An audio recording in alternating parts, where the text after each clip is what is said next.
a black and white still image of a stone fort fades into view.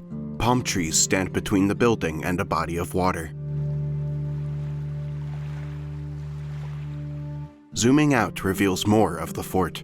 A camera moves towards the front gate. Text: Lost Warriors, the Cheyenne and Arapaho prisoners of Fort Marion. Panning across the courtyard inside the fort reveals archways, doors, and barred windows. A man in a broad-brimmed hat walks by. The camera pans outward from a guard tower and along the outer wall overlooking the bay.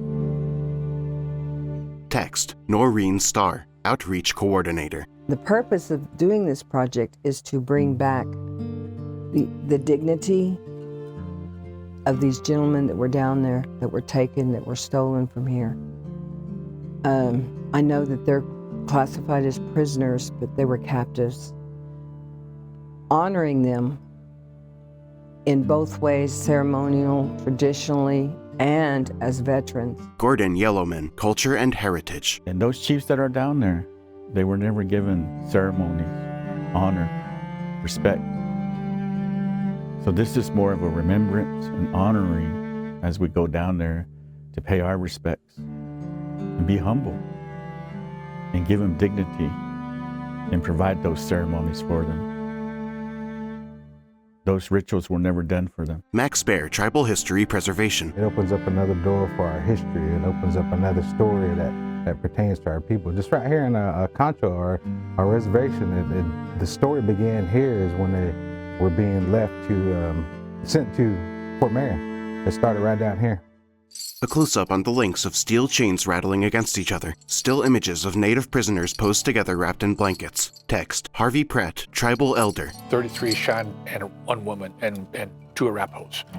And they incarcerated them, and they were chaining them up. And when they came to shackle Black Horse, he broke away and ran. And he ran towards the Cheyenne camp, and the soldiers started firing. And the Indians said that they thought that they were attacking the camp like they did at Washita and Sand Creek, and so they ran and dug up their weapons. They had buried their weapons, their guns, and their pistols. They buried all that stuff. So the bullets were hitting, because they were shooting at this man, and the bullets were hitting the camp, and so they thought they were under fire. So that's how come they ran to Sand Hill and dig parapets to defend themselves. You know, when I go back and talk about the Sand Hill fight, and after they hid and they charged them and tried to get into them, they couldn't do it because their horses couldn't run through that bog, and they would bog down and they would have to go back. They couldn't get to the Sand Hill because of the swamp around them. They turned Gatling guns on them. The Gatling guns were never used west of the Mississippi until they used them on those Indians at Sand Hill. Fade in on an artistic rendering of a covered wagon sitting on a prairie. A train is depicted from the point of view of the rails looking upwards. Text: Amy Giroux, PhD. The prisoners left Fort Sill by wagon and traveled 165 miles to Caddo, which was the nearest railroad. They were forced aboard the Missouri, Kansas, and Texas Railroad to Fort Leavenworth, where they stayed for 9 days while they waited for the Army orders to be completed. Then they took the Missouri Pacific Railroad from Fort Leavenworth through St. Louis, Indianapolis, and to Louisville. And at each of these large cities and junctions where they had to change railroads, the citizens of the cities would come and gawk at the Indians, as news of their travel were sensationalized in those newspapers of the time. Archive images of newspaper clippings.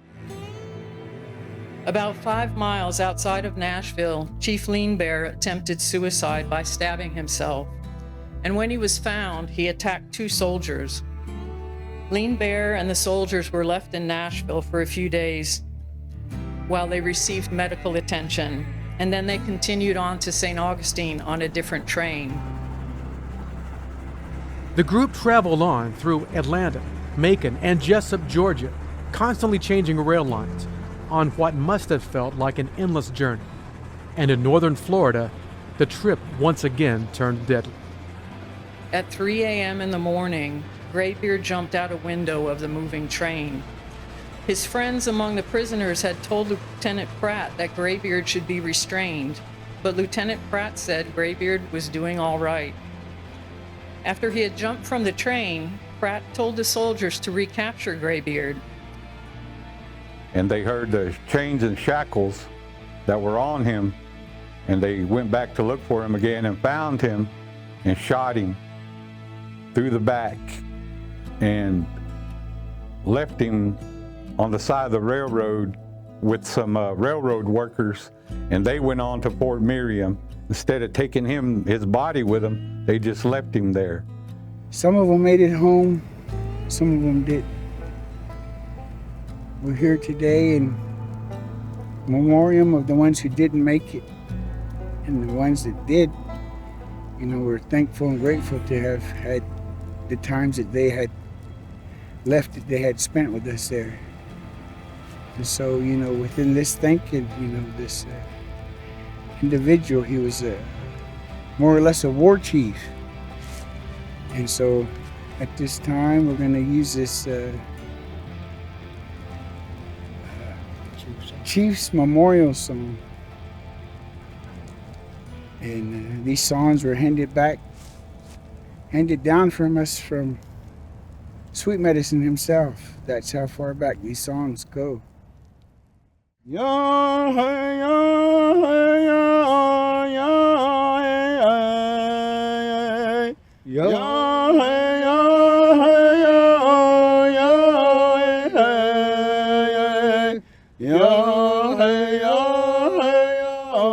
It's only right that we come here and we honor him and we memorialize him for his efforts and his bravery and what he tried to do for our forefathers and what he tried to do for the future of the tribe. Although he didn't make those sacrifices that all of our forefathers made for us, you know, we have to honor those people who came before us and tried to make our lives better. And I think that's why we're here today, is try to memorialize and honor those people who passed, trying to make our lives a whole lot better, simpler and comfortable. And I know that was probably his thinking when he tried to escape and go back home, is that he wanted to, make sure his family was safe, the tribe was safe, and that he was in a way going to help. And I think today, as we stand here, we understand his sacrifice and his contribution, so that we all can be here today. And I just want to say that we're here for a purpose.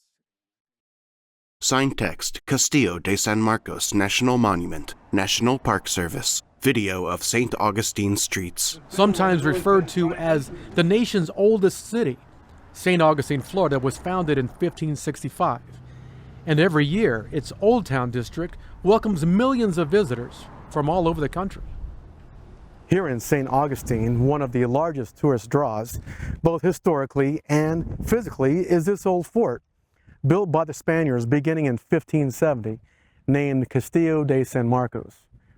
Over the centuries, it changed hands a few times, to the British, back to Spain, and finally, when Florida, including this fort, was ceded to the U.S. in 1821, it was renamed Fort Marion. Since that recent history, though, this fort has really become a symbol of oppression for many Plains tribes, including the Cheyenne and Arapaho. The largest part of this fort's history was Spanish occupation. However, the British were here, and we do portray them at certain times of the year and for certain events as well. And so there are also, the Confederacy was here for a very short period of time. The Union was here as well. And so we try and portray a number of different time periods, but the largest portion of this fort's history was Spanish occupation and Spanish history. Now, our 1740 historic weapons drill. Now, what's going on right now?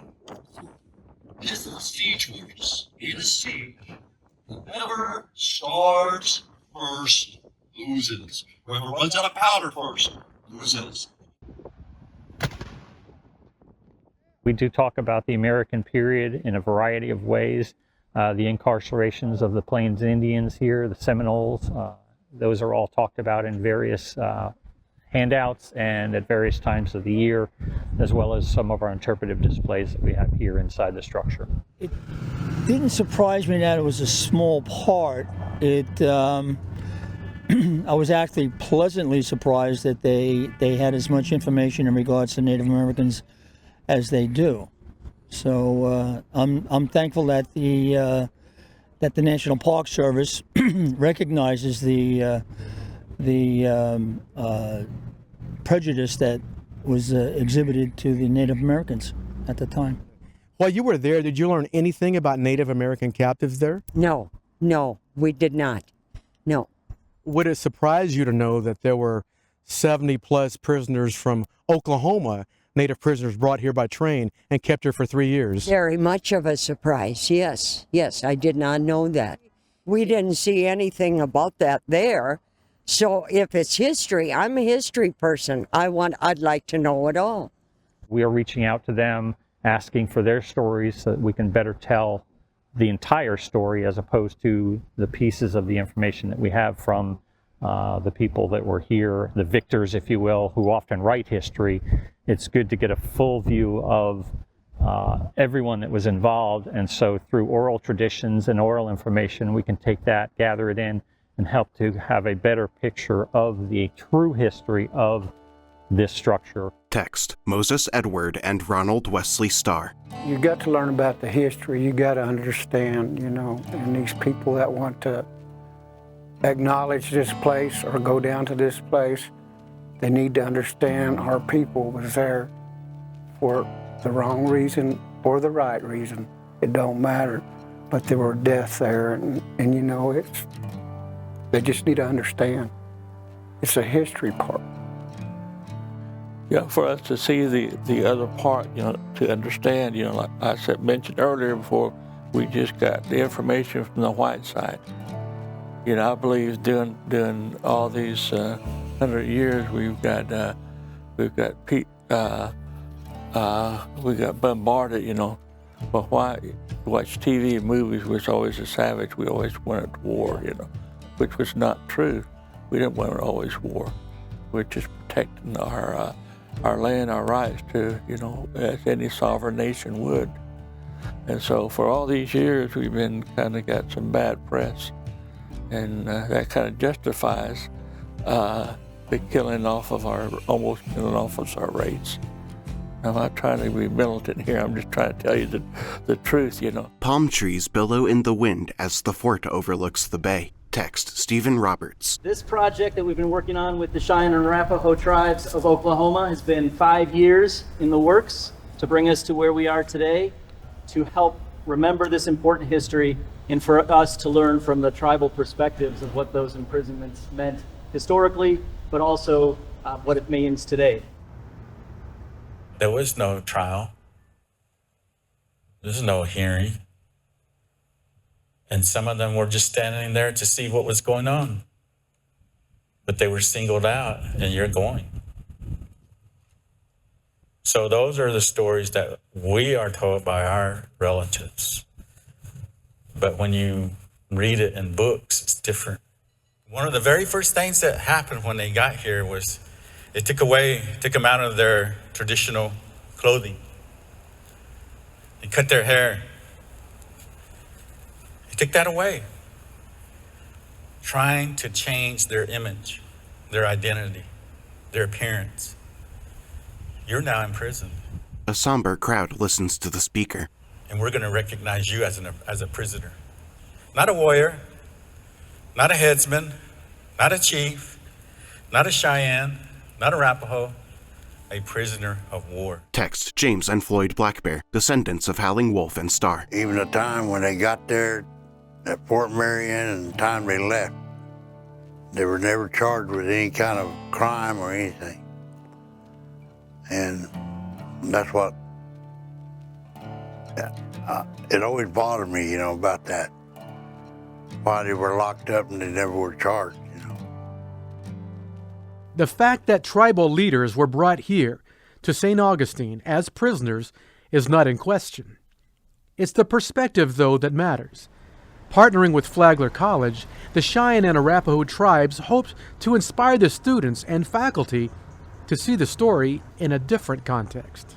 It's my honor and my privilege that on behalf of Flagler College President John Delaney, the entire campus as well, to just welcome you to really what is this important event that I think we all recognize is really really only the beginning of an important conversation, dialogue, and really journey that many of us will take together. I visited the Museum of the American Indian in Washington, D.C., and seeing how they interpreted many different tribes. They interpreted treaties. They talked about treaties that were broken. They talked about all the other things that the big picture of this story could be. And I thought to myself, this fort in St. Augustine, there might be a way to open our visitors to that bigger story.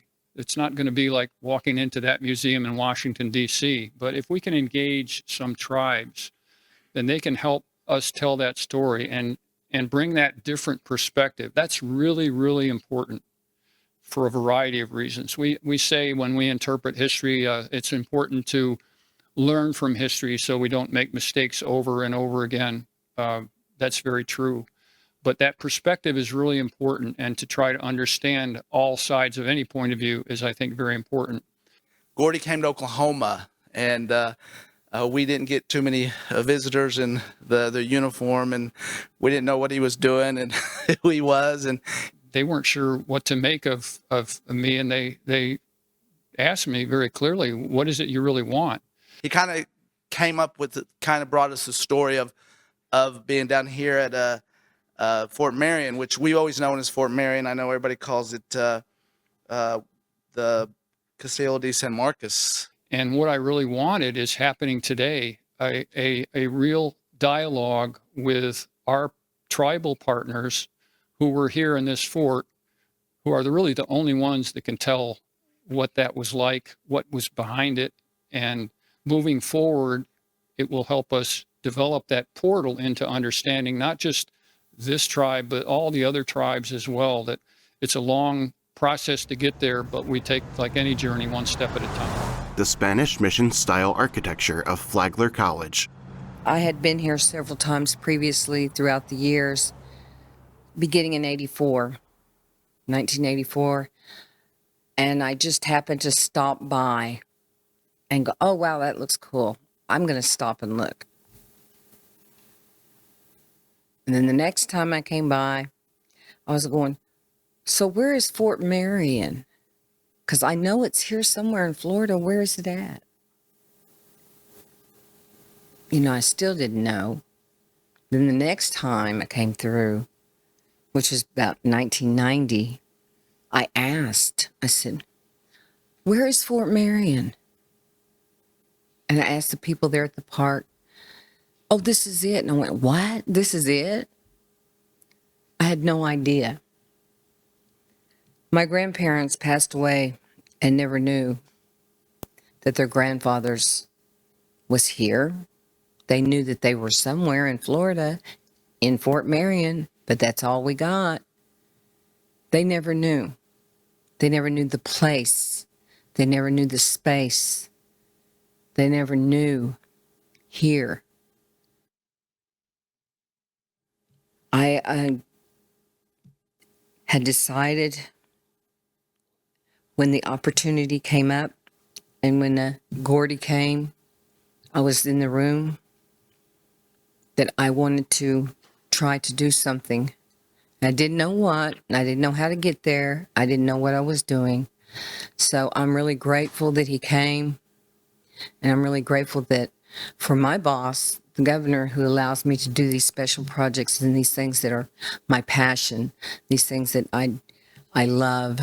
These are, Big Moccasin is my grandfather, Moses Starr's grandfather. Heap of Birds is my grandma Helen's grandfather. And so these are the things that we need to talk about, and we need to talk about the stories, and we need to have an understanding. In 2015, we hosted an exhibition at the CRISP entitled Rewriting History from the Southern Plains to the Matanzas Bay. This exhibition was co-curated by Emily Arthur, John Hitchcock, and Marwin Begay, and the curators asked 72 artists, both native and non-native, to interpret the ledger drawings made by the Cheyenne, Arapaho, Kiowa, Caddo, and Comanche prisoners at Fort Marion from 1875 to 1878. The artworks included were not only thoughtfully made and wonderful pieces, examples of contemporary art, but some of the works in particular made by descendants of the prisoners, such as Edgar Hepburn Birds and John Hitchcock, who's Kiowa, also acted as a lens into a deeply personal and intergenerational cultural experience. This experience of being torn away from one's family and taken to an utterly foreign place where the assimilation that began as an experimental project by Richard Henry Pratt that was later institutionalized as the Indian boarding school system, and just the reproductions that are still felt within tribal communities today. Suffice it to say, this was an incredibly educational experience for me, and it has stuck with me since then. I chose to study this style of art because I felt a lot of meaning going into what they were expressing. And it wasn't just physical, it was spiritual. And their intent was to express their feelings, to draw their emotions, and things that they faced while they were exiled here and in prison. So making medicine was one of the warriors that came down, and he was one of the very first Cheyenne artists to do ledger art here. He was the first. And the rest followed a year later. But he was the very first prisoner, Cheyenne prisoner, that started doing ledger art here at this fort. And so making medicine, he was a powerful man. You see his leggings, the beadwork on his leggings, and then you have the horse, the linen cloth, they call it wool cloth, trade cloth. As an interpreter of ledger art, I love looking at it. I love telling their story because these ledger drawings are their voice. They're telling us what happened. They're telling us what they were doing. They're telling us how they survived, how they lived, how they felt emotional feelings of their loved ones being away from them. You know, because of the journey of our tribe, both Cheyenne and Arapaho, like for my family, you know, the drug and alcohol abuse, you know, has come up, you know, several times. My father passed away when I was real young, 2 years old, and that was a result of, you know, him drinking. And then his dad, John, he passed away because of he had been drinking. And so, you know, when that happens in families, those stories that should be told from one generation to generation are passed down. So, in my family's case, that's not unique. Unfortunately, it's happened. And of course, boarding school comes into play there too. That, you know, the devaluing of traditional tribal stories, you know, was reinforced by BIA. Certainly, our language, you know, don't speak your language, learn English. Lori Lee, PhD. What we're finding is things that might not be surprising to you is that biologically, your body can adapt to stress, and that stress can produce changes in your body that can be passed on to your children for generations. That's basically what epigenetics is. Although the stress that you experience in your lifetime does not alter your DNA, that blueprint, it does and can engage and create some chemical processes that attach molecules to your DNA. And what that does essentially is create a starting and stopping of what the gene is supposed to express. So it keeps it from expressing certain traits or encourages it to express certain traits. So it's essentially like your DNA stays the same, that map stays the same, but Just in the same way when you're taking notes, you will highlight some things, right? Students. So highlight some things pink, and that could mean, hey, pay attention to this thing, right? And then we might highlight some things green, and that might mean, hey, you don't need to pay attention to this right now, right? And that's what's happening at the molecular level. The reason why it becomes relevant here is for understanding some of the health disparities that we're seeing in Native American populations, right? So there are very high rates of addiction, suicide, mental illness, sexual violence, and other health disparities among Native peoples that are influenced, at least in part, by historical trauma. Displacement from one's people and one's family is considered a form of social death, right? And so to remove people from their social ties elevates stress, and that produces a lot of cortisol in the body and elevates blood sugars. So when we see high rates of diabetes as well, unregulated high sugar levels. So these processes that we're seeing, these health disparities we're seeing through epigenetics, we're starting to see that there may be some markers on the genetics that we can start to recognize and look at that will help us understand how these historical how these health disparities are related to historical and intergenerational trauma that is passed on through the generations. Henrietta Mann, PhD, tribal elder. What we have to understand is that the Cheyenne people view exile as the most drastic of any treatment or anything that can happen to us as a people. Usually it is the result of having committed intra-tribal murder, exile, for a period of 4 upwards to 10 years, complete exile by themselves to live alone, which was a virtual death sentence in the environment of that time. Exile. So these warriors, Notquel, those that had been created by the good man with the knowledge that he brought out of Beartooth to protect us, to provide for us, to be of service to the Council of 44 Peace Chiefs. Some were sent off because they dared to protect us. Oaths that they took when they became members of our various warrior society. And so they left. And in horror, the tribe, the women watched them as steel poles were attached to the middle of the wagons. And those soldiers were put in shackles, their arms and legs shackled to the poles that ran down the middle of those wagons.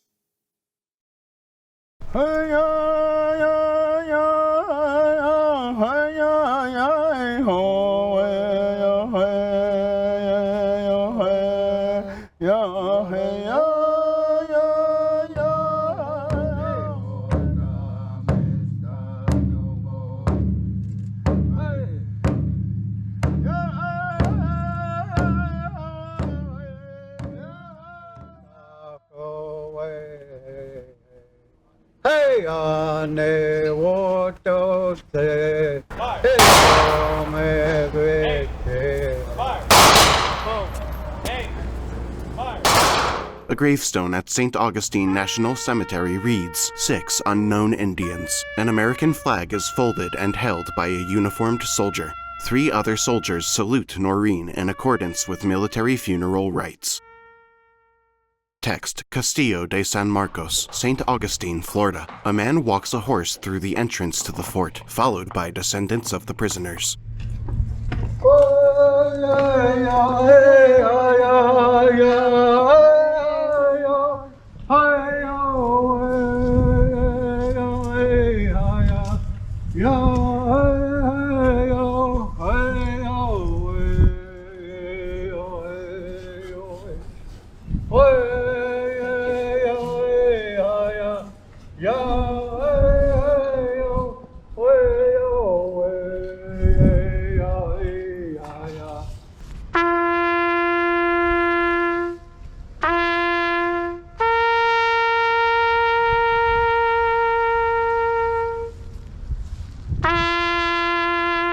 native man plays taps in the center of the fort's courtyard as descendants of the prisoners and members of the crowd observe.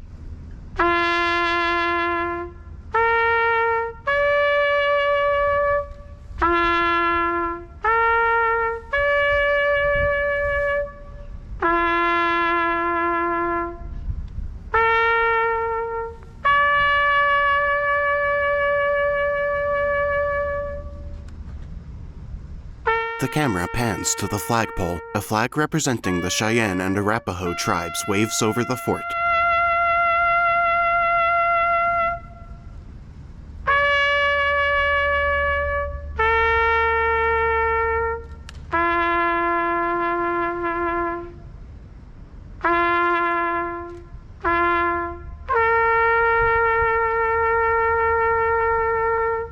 Men dressed in blue colonial-era military dress uniforms fire historical cannons from the walls of the fort.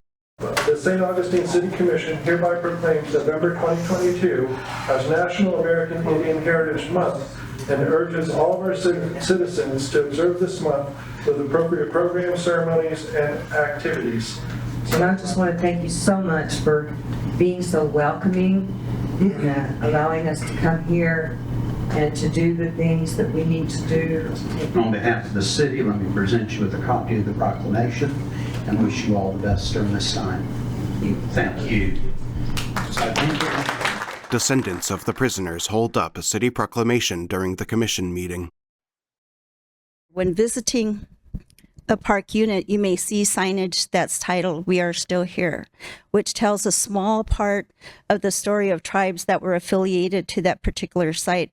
But we, as the National Park Service, has failed in telling the full and complete stories of the 574 federally recognized tribes, as well as those of tribes who have yet to attain federal acknowledgement, but who are still connected to place. It is something that many of the parks are working on. Currently, many national parks are working with affiliated tribes and tribal members to tell a more complete and accurate history and consulting with tribes in developing and planning new exhibits.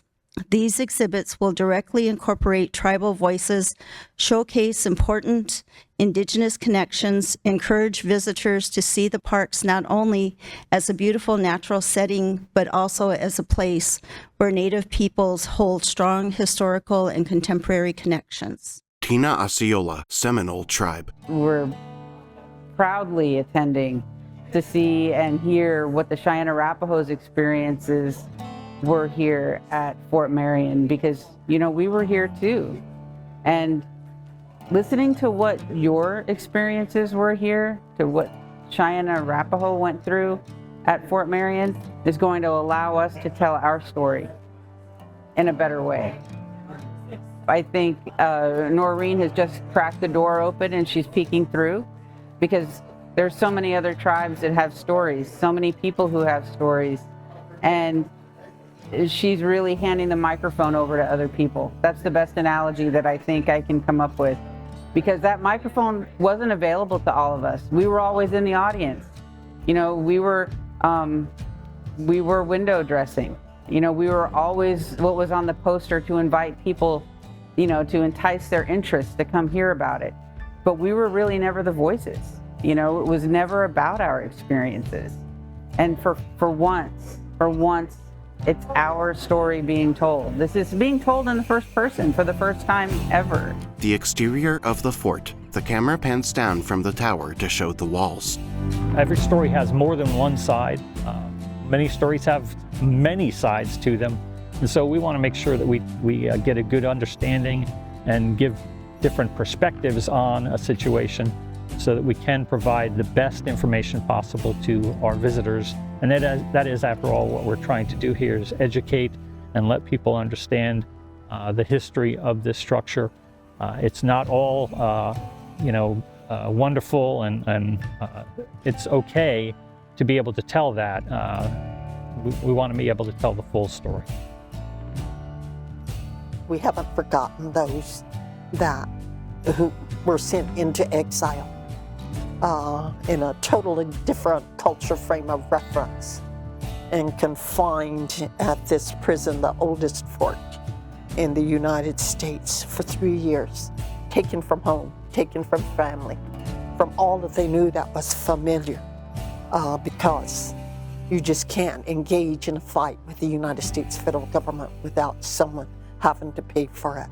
And these Fort Marion prisoners, all 72 of them, included the one woman, made a big sacrifice in the time that they spent at Fort Marion, learning new things, learning how we were going to have to live in this world, the languages we were going to have to speak, what we would have to learn, how we would have to be educated. But they clung tenaciously to their ways of life by the ledger art that they produced, and the ledger art is still available for us to see. So that is probably the greatest contribution that came out of this 3-year experiment. The sharp corner of the fort's watchtower is reflected in the murky, still waters of the bay. Overcast clouds loom in the distance.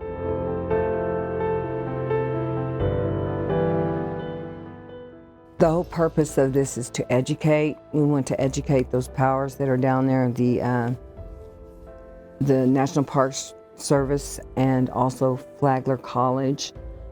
They need to know our true history. It's my hope that we utilize this project as a model to educate and orientate the non-Indian, the public, and most of all the National Park Service staff and personnel to rewrite the brochures, the language that they wrote in those brochures today. We want to change that, and this project is an opportunity to do that. If I were a general public and I read that, I would probably be even more confused on why there were Cheyenne Arapahos there. So we wanted to better tell that story as far as my office goes. So right now we're doing some research and we're getting ready to write up a draft for their new pamphlet.